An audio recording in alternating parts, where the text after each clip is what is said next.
कानी बहू।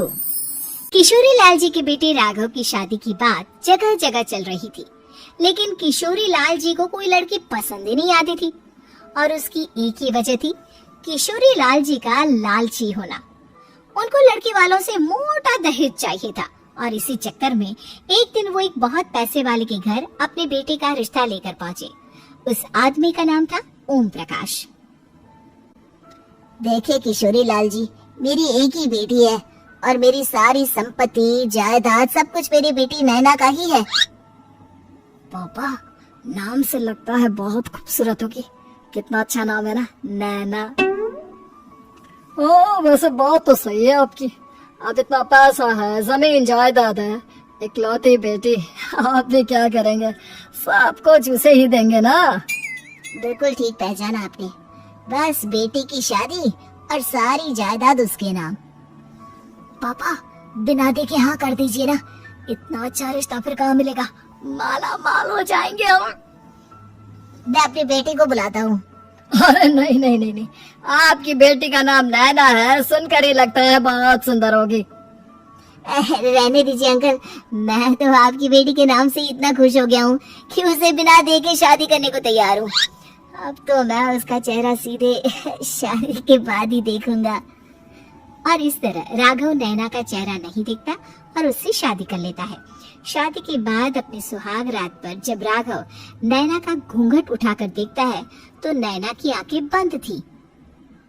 कितनी खूबसूरत हो तुम नैना, जरा अपनी आंखें खोलकर मेरी तरफ देखो तो सही। नहीं, मुझे शर्म आती है।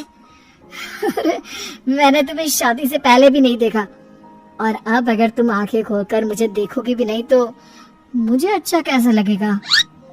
इससे पहले कि नैना अपनी आंखें खोलकर राघव की तरफ देखती, अचानक से लाइट चली गई और राघव नैना को पूरी तरह से देख भी नहीं पाया। अगली सुबह नैना राघव के लिए नाश्ता बनाकर लेकर आई।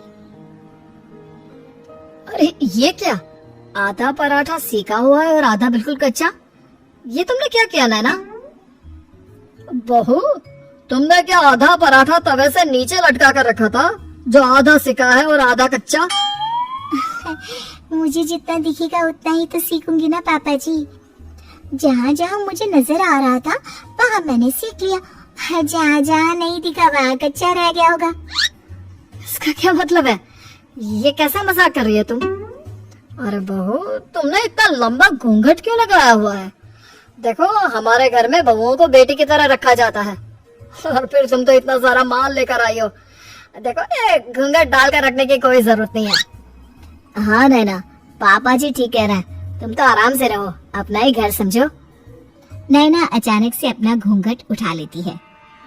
अरे ये क्या पापा, नैना की तो एक आंख फूटी हुई है। नाम से नैना, लेकिन ये तो कानी बहू निकली। मेरे साथ धोखा हुआ है, धोखा। बिना दिखाए अपनी कानी लड़की मेरे संग ब्याह दी। मुझे कानी बीवी नहीं चाहिए। मुझे अभी ओम प्रकाश जी से बात करनी पड़ेगी। आखिर उन्होंने मेरे साथ ऐसा किया क्यों? अरे, आप लोगों ने ही तो पापा से कहा था कि आप लोग शादी से पहले मुझे देखना नहीं चाहते। अब मेरे पापा पर क्यों इल्जाम लगा रहे हैं?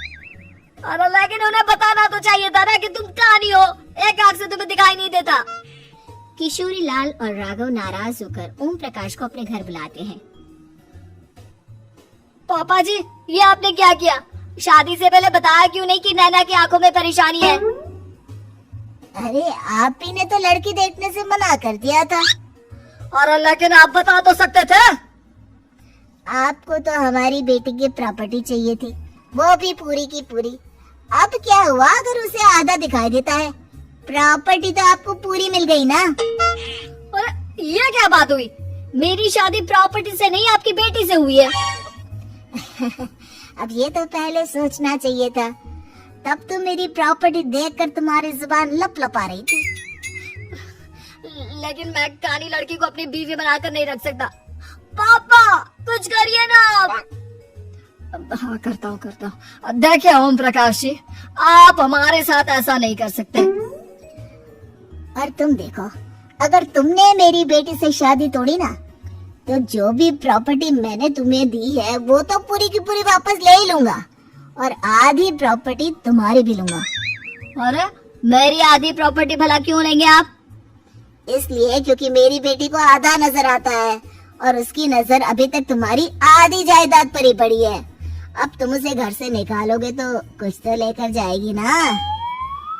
और अगर हम आपकी बेटी को अपने घर की बहू बनाकर रखे तो? तो तुम्हारी पूरी प्रॉपर्टी तुम्हारी ही रहेगी, और जो मैंने तुम्हें दिया है ना, उसमें से बस मैं आधा लेकर जाऊंगा। अरे लेकिन अब आप अपनी दी हुई प्रॉपर्टी में से आधी वापस क्यों लेकर जाएंगे? अगर मैं आपकी बेटी को अपनी पत्नी बनाकर रखने को तैयार हूँ तो? इसलिए ताकि भविष्य में अगर तुम मेरी बेटी को धोखा दो तो उसके पास कुछ तो रहे जो पति का हो। वैसे मेरे पास तो बहुत कुछ है, लेकिन अपने पति की कोई निशानी तो उसके पास होनी चाहिए ना। अब अगर तुमने मेरी बेटी को कहानी कहा तो तुम्हें प्रॉपर्टी भी कहानी ही मिलेगी, पूरी नहीं। जमाए राजा। किशोरी लाल और राघव समझ चुके थे कि वो बुरी तरह फंस चुके हैं और अब उनके पास वहाँ से निकलने का कोई चारा नहीं है। अब समझ में आया ना, लालच बुरी बला होती है। एक तो तुम्हें प्रॉपर्टी मिली, ऊपर से बीवी मिली, उसमें तुम्हें नखरे भी दिखाने हैं। आए बड़े, चुपचाप बैठो। कुछ दिनों के बाद नैना राघव की कार लेकर बाजार घूमने निकलती है और जब कार लेकर वापस आती है, ये क्या? एक तरफ से मेरी गाड़ी पूरी खराब हो चुकी है। लगता है तुमने मेरी गाड़ी को किसी दूसरी गाड़ी के साथ एक्सीडेंट किया है। अरे अरे कितना बड़ा नुकसान कर दिया तुमने बहू। वो क्या है ना पापा जी, मुझे एक आंख से दिखाई नहीं दे रहा था, सामने से गाड़ी आ रही थी। मुझे तो सिर्फ आधा ही दिखाई दिया और वो गाड़ी मेरी कार से रगड़ते हुए निकल गई। अब मैं क्या करूं बताओ? आप इसे ठीक कराने के पैसे कौन देगा? तुम्हारे पापा? तुमने मुझसे इस तरह से बात की? अभी रुको। नैना राघव की शिकायत ओम प्रकाश को कर देती है। देखो राघव, अब जो मेरी आधी प्रॉपर्टी तुम्हारे पास थी ना, उसमें से आधी और मैं लेकर जाऊंगा, क्योंकि तुमने मेरी बेटी को डांटा। अरे नहीं नहीं पापा जी, गलती हो गई, माफ कर दो। गलती की तो कोई गुंजाइश ही नहीं। अगली बार मेरी बेटी को डांटा तो बची हुई आधी में से आधी और ले जाऊंगा। लालच के चक्कर में हम दोनों ने बहुत बड़ी गलती कर दी बेटा। एक तो तुम्हें कानी बहू मिली और ऊपर से जो माल मिला वो भी काना। इस तरह राघव की हर एक गलती पर ओम प्रकाश उसकी प्रॉपर्टी का आधा आधा हिस्सा लेकर अपना सारा माल वापस ले गया और राघव को कानी बीवी से काम चलाना पड़ा। भाई लालच वाकई में बुरी बला है।